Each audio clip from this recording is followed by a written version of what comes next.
Dogworks Radio is sponsored by Alaska Dogworks. Check out their website at alaskadogworks.com. Hi, this is Alex Stein, co-host of Mushing Radio on Dogworks Radio. We just completed our first storytelling season on the 1925 Serum Run. Almost 100 years later, the 1925 Serum Run is something that is still inspirational, amazing, and in many ways larger than life.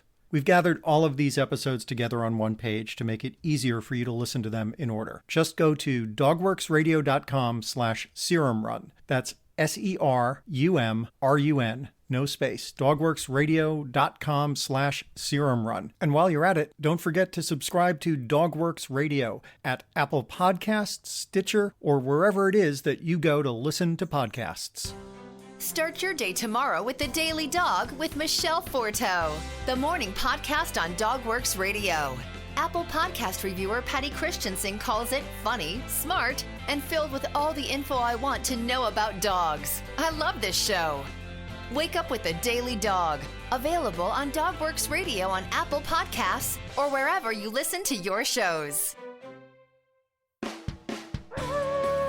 Radio Free Palmer 89.5 KVRF presents Mushing Radio, hosted by Robert Forto. Mushing Radio is about dog-powered sports, living in the Great White North, and mushing. Visit our website at mushingradio.com. Here is your host, Robert Forto. Hello and welcome, everybody. This is Robert Forto, and you're listening to Mushing Radio here on KVRF 89.7 in the Matsu Valley. RadioFreePalmer.org is our live streaming site, and you can find us over on social media, searching for Dogworks Radio. And make sure you check out our website at dogworksradio.com. All of our episodes for the past, 9 years or so are archived over there, and there's lots of good stuff. And joining me today is my co-host, and guess what, folks? He's calling in from Anchorage, Alaska this week, and he is up here for the ceremonial and restart for the Iditarod, and this just happens to be our Iditarod kickoff show for 2018. Alex, how's it going? It's going great, Robert. And, it's hard to believe that we have been doing this now for 6 years. 6 years. Our anniversary happened to be yesterday, the 1st of March in 2012. That's when we started our nightly Iditarod coverage. And we had a special day on our anniversary. You came out to our kennel yesterday, got on a sled for the very first time, learned how to run some sled dogs. You went on about a 5-mile run or so on an absolutely beautiful day. What were your thoughts, first off, about the whole experience of learning how to, hook up a team and all of the technical difficulties that it takes to run a team? And then we'll jump into talking about how the trip went itself.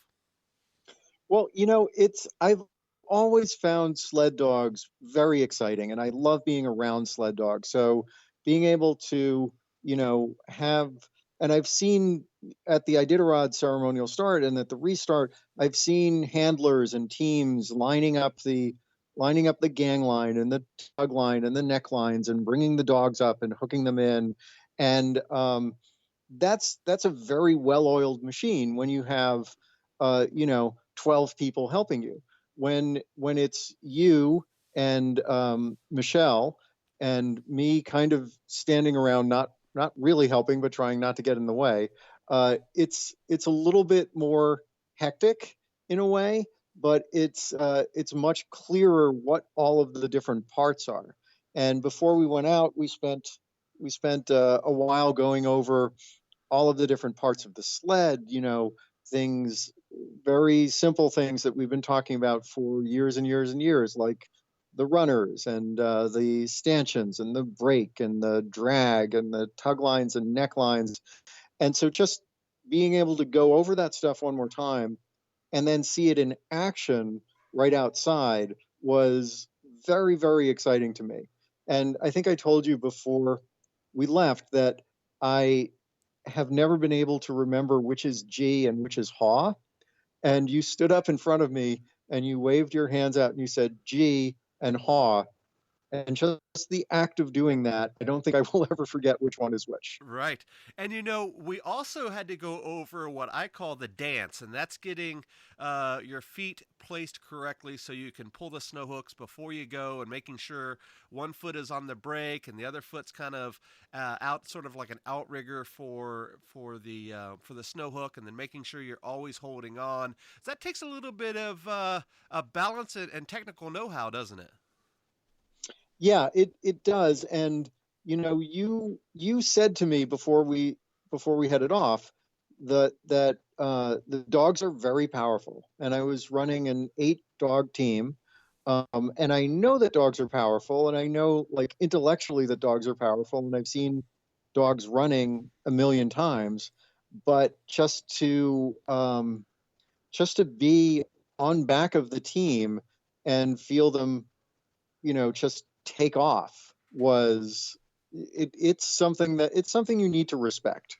You do for sure. And I know, Alex, you have been on a sled ride in the basket, sort of where the sled bag is, where a lot of folks go for their initiation into mushing. They do it at tour kennels, they do it during Iditarod week. It's a very common practice for tourists to spend some time in a basket and go around, a loop or so. But you were on the runners by yourself and took off and did everything as if you were the musher of the day, which is a very unique experience for a lot of folks. A lot of folks don't get that opportunity. They're typically just more of a tourist versus a participant. So what I would like to talk about now, just for a couple of minutes before we jump into our Iditarod stuff, is just give our listeners kind of the flavor of what it's like from beginning to end. It is something that can hook you real quick, isn't it? It really is. And for full disclosure, when we first started off, I fell almost immediately, but I managed to hang on to the sled until the dog stopped. Um, I was a little bit I was trying to ride the brake a little bit, and was having a little bit of trouble balancing with the brake. And then Michelle, your wife Michelle, came out and she said, use the drag more and the brake less. So the drag is that piece of well, in this case it's a piece of old snow machine tire track that you can step on to slow the dogs down. So it's not quite as powerful as the brake, which has like big hooks that really will get into the snow and the ice. But it's something that I found that I could use and finesse a lot more easily. And then once you took off, what was that like? I know it's kind of like a rocket shooting out of the chute there, and as you mentioned, you fell off, but you did real well. You recovered, and then you hit the Frying Pan Lake is one of the lakes here, real close to the house, and then you were off and running. What did it feel like? It was it was a little bit scary at first, and then I got, we talked about how to lean into turns and all of that. Once I started actually doing it, it became very natural. It was a gorgeous, gorgeous day yesterday. There was sun out. It was still a little bit cold, but when you were in the sun, it was just beautiful. And we went through some trees, and we went on a few turns, and I really started to get the hang of it. And I started to, I have skied since I was a little kid, and even though it's not exactly the same type of weighting and balancing, that muscle memory just kicked in, and I was able to lean into the turns fairly well, I think. Um, and then we went on some smaller hills, and I remember distinctly thinking to myself, "Oh, I could do this." And then almost immediately after that, I thought, "Well, I don't want to get too cocky about this. This is just like a little trail. This is not, I'm not running the Yukon Quest here."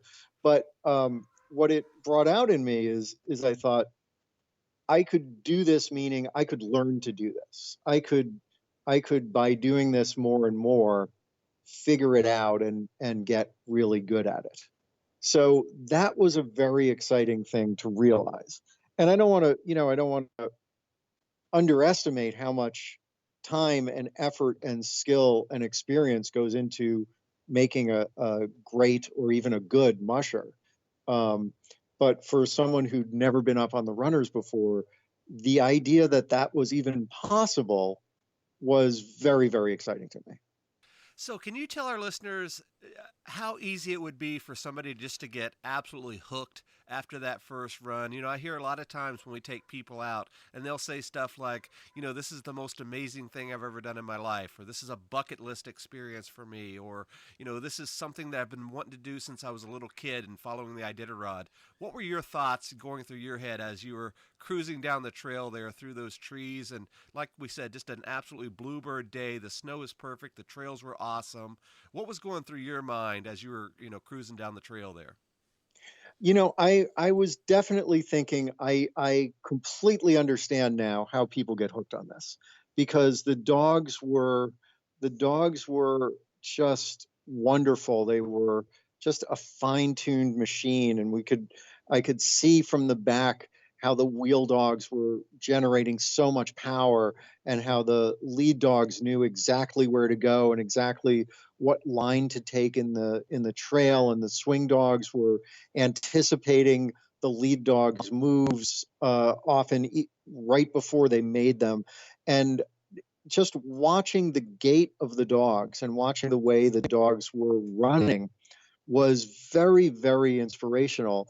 And I've said this in the past, but I hope one day to be as happy as a sled dog is when he or she just first starts running, because that is such a pure and amazing state of being. And it's so inspiring to be around those dogs when they start running. It's just wonderful. Well, I'm glad you had a good time. I am glad that you came out and spent the day with us, and just got that experience from us. We pride ourselves in sharing our passions with folks, and you and I have been friends for a long time, and we've talked about this for a long time on our show about the next time you come up, we're going to make sure you go on a sled. So I'm happy that you were able to do that and experience that, and I'm sure it will be an experience that you remember for the rest of your life. And we Yes. look forward to doing it again in the future. But so we don't dwell on this too much, we definitely got to talk about Right. Iditarod. We have to talk about something that's happening starting tomorrow morning. I guess it starts at 10 o'clock local time.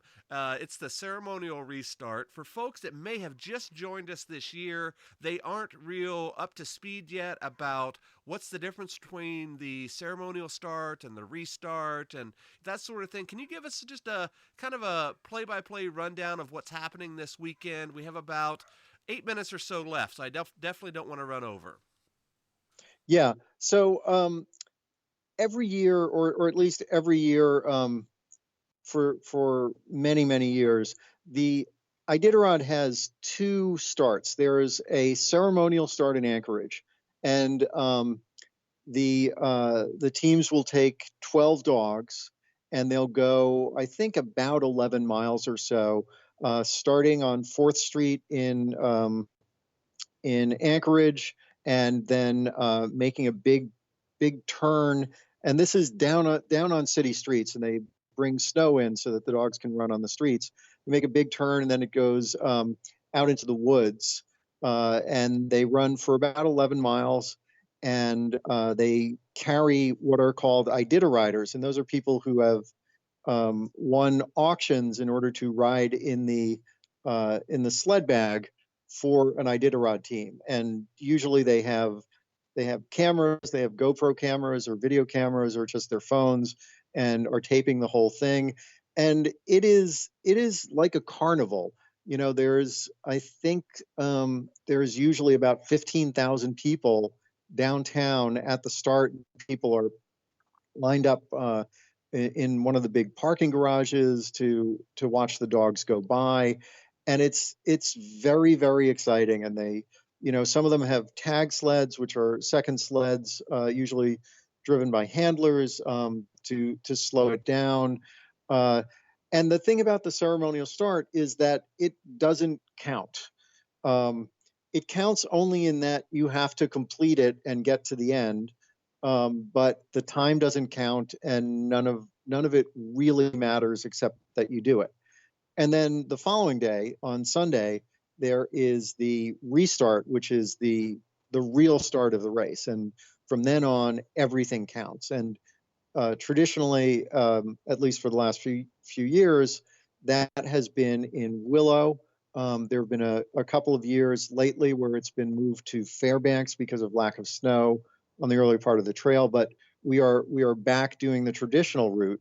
So they'll have the restart in Willow at 2 p.m. on Sunday, and that's a more serious event. There are fewer people there. Um, and that's when the mushers have to have everything.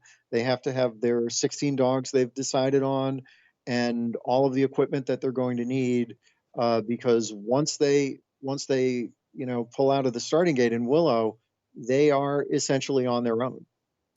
And from a fan's perspective, as you mentioned, the ceremonial start down in Anchorage is definitely like a carnival.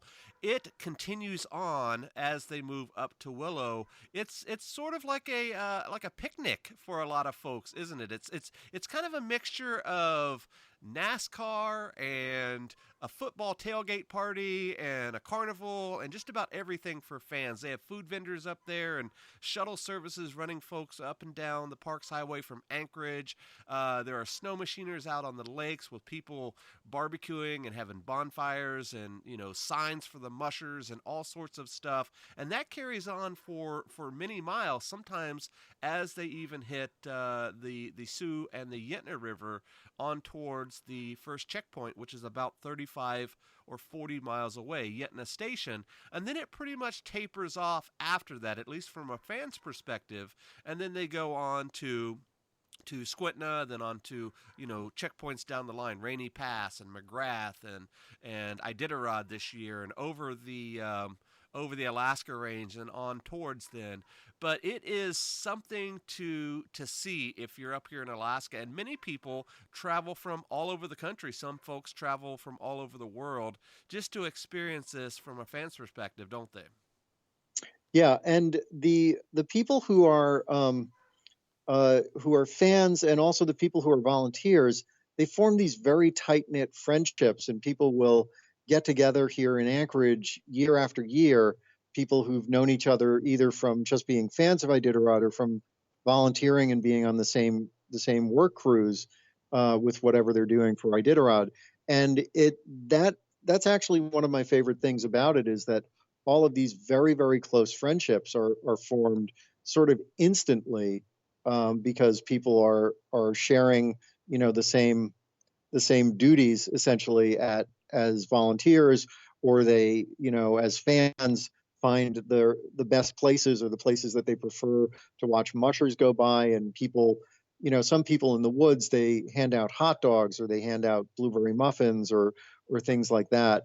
And especially in Anchorage on the first few miles, sometimes the mushers will throw booties out to their fans, and it's a real party.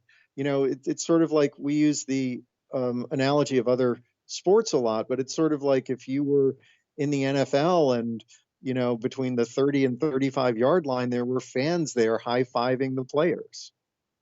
Right, for sure. And for folks that are just joining us, if you have not listened to our Iditarod coverage, we have pretty much a distinct format that we follow. We host every night. Typically, it's around 6 or 7 o'clock local time. And the reason we do it a little bit later is we like to see how things develop over a 24-hour period, or over sort of a day on the trail. So we aren't doing a report at 6 o'clock one night, then 10 or 11 o'clock in the morning the next day. We always try to do a 24-hour window there. And our format is, we give a little bit of a trail update, where folks are at on the trail during that time, who's in first, maybe first through 10th or so, and how folks are doing on the trail. Then we'll talk a little bit about what's happening on the trail. Were there any any significant stories out there? Did somebody scratch? Is somebody doing very well? Is a strategy developing between, musher A and musher B, and so forth and so on?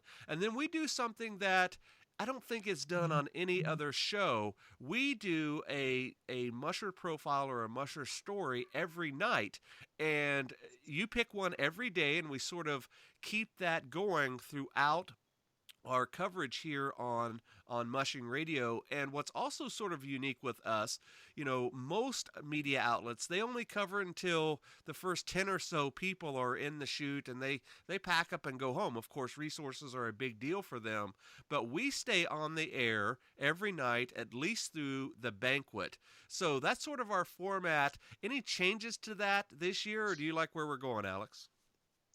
I think we're mostly going to stick with how it's been. There might be a few things we'll throw in as we go forward, but just to reiterate what you were saying, the front of the race is very exciting. Don't get me wrong; it's really fun to see the strategies of the top 10 and the top 5, and who's going to pass whom and who's going to win, and that is very, very exciting. But there are many other mushers. There are, the so-called back of the packers who maybe this is the only time they're going to run Iditarod, or maybe they're going to, maybe this is their bucket list thing. Maybe this is something they've been working towards for years. And I know that my heart is always with the back of the packers. I'm always fascinated by these people who are not in it to win, or they're not in it for any kind of glory. They just have these deep, often very, very personal reasons for wanting to run the race, and I always love learning about those people. I do as well. It's so fun. I typically do not know who we're going to talk about the night of. That's sort of your job in this machine that we have here at Mushing Radio, and I'm always sort of astounded and surprised about who you pick and all the research that you do to find out stories about these people. It's just not reading their profile from Iditarod.com. Many times it's folks that you've met over the years and you've become friends and fans with over the years and dealt with, in making your documentary several years ago, or just folks that you find as to be people with very interesting stories. So I really enjoy that as well. But I know folks are probably going to be asking, how can we make sure that we find your show every night? Well, there's a couple of different ways. You can always find us over on social media. Our shows are automatically published over at Dogworks Radio on Facebook, as well as on Twitter. They're also published on my personal page at Robert Forto, and then you almost always share pretty soon after that over on your personal page and on your Twitter feed. You can also find us by searching for us on Apple Podcasts. Just search for Dogworks Radio, and that will pop up there as well. And you can also subscribe to our show on just about anywhere you listen to podcasts, whether it be Google Play or Stitcher or Spotify or iHeartRadio or any of those sort of feed finders for podcasts. You can find us there as well. But the easiest way is to subscribe to our show on any of those feeds, and then every day when we publish an episode, that will show up right on your device. And I think well more than 3/4 of the folks that listen to our shows are listening on some type of mobile device, whether it's their iPad or their iPhone or their Google phone or Androids or whatever. That's how they're listening, and they're typically listening in their car or while they're doing their computer work or whatever. So that's the best way to find us there. And of course, we're going to be talking about it for the next couple of weeks. But before we go, Alex, we have, I believe it is 63 mushers heading out on the trail this year, starting out with Cody Straith, who is bib number 2, and ending with Hugh Neff, who is bib number 64, I believe. Let me make sure I'm not saying... 68. 68. Okay, so we have 67 mushers going to be out on the trail this year, starting with Cody and ending with Hugh Neff, and there are literally 66 67 stories throughout there of folks that are willing to, sacrifice everything that they're doing for the year to go out there and spend the next week and a half or so with their dogs. So tomorrow, the ceremonial start will be in the books, and we will have our first musher profile of the evening. We typically like to concentrate, at least at the beginning, on folks at the middle to the back of the pack, don't we?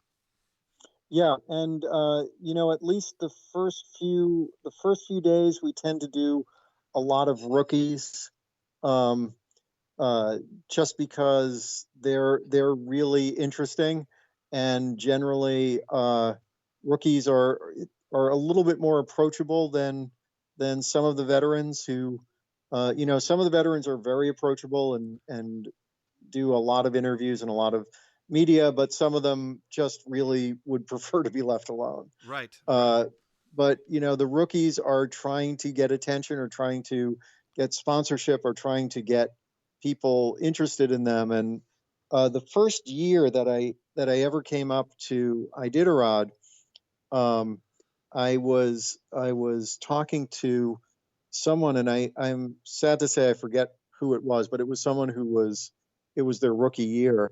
And he said to me, I hope that you guys in the media will remember that there's, 70 or 80 people running this race and not just 10.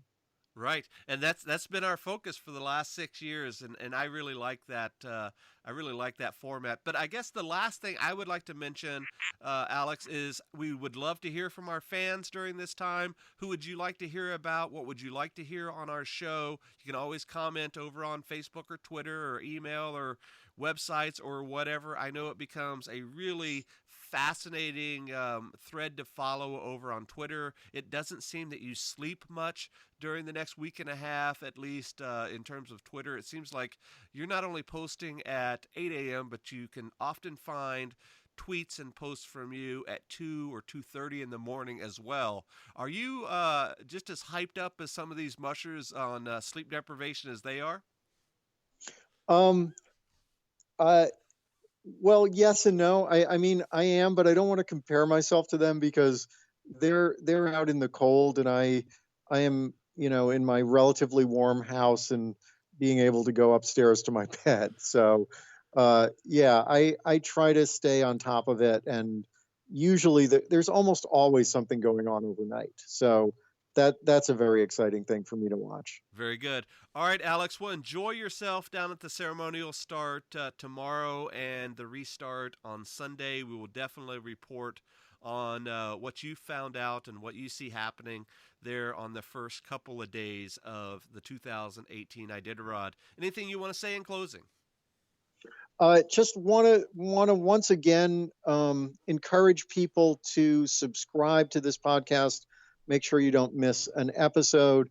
And, as you said, reach out to us if there's something that you're wondering about, if there's something you don't understand, if there's some aspect to mushing or the race that you'd like explained, ask us. We're very approachable, and we get a lot of our topics from our listeners who have things that they just want to know more about. Very good. All right, Alex, we'll talk to you tomorrow here on Mushing Radio. Make sure you check us out over on dogworksradio.com. We will see you guys next time. Goodbye. Did you know that Alaska Dog Works trains service dogs for those in need throughout North America? Each and every service dog that is trained through the Lead Dog Service Dog Program and Michelle Forto and her team has an individual training plan. We train for autistic, mobility, psychiatric, and PTSD for our soldiers for service work. If you know of someone that may need a service dog, please take a moment and check out Alaska Dog Works on social media and at alaskadogworks.com.